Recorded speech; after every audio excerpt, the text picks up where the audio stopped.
j'imagine que ma voix a dû vous donner quelques sueurs froides ou peut-être quelques bouffées de chaleur, rassurez-vous.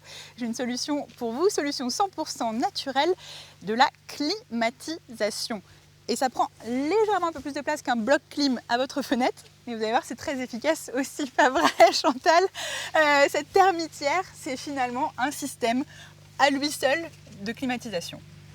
En effet, on a observé que les termites avaient des demeures particulièrement fraîches. Donc en regardant, on s'est aperçu qu'il y avait des galeries qui allaient très profondément dans la terre et qui apportaient de l'air frais qui circule et qui, dans des pays particulièrement chauds, rafraîchit leur habitacle.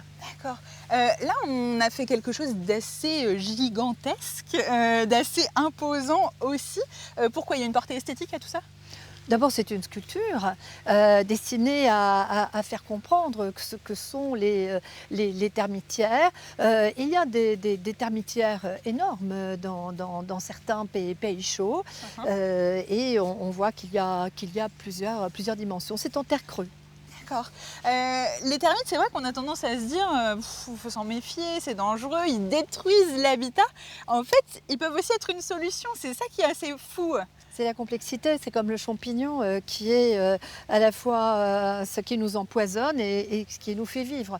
Les termitières sont dangereuses pour le bois, mais l'observation, comme on le disait, de leur habitacle a permis d'imaginer des architectures, des églises, des lieux où l'air circule naturellement sans ces moteurs qui contribuent au réchauffement climatique.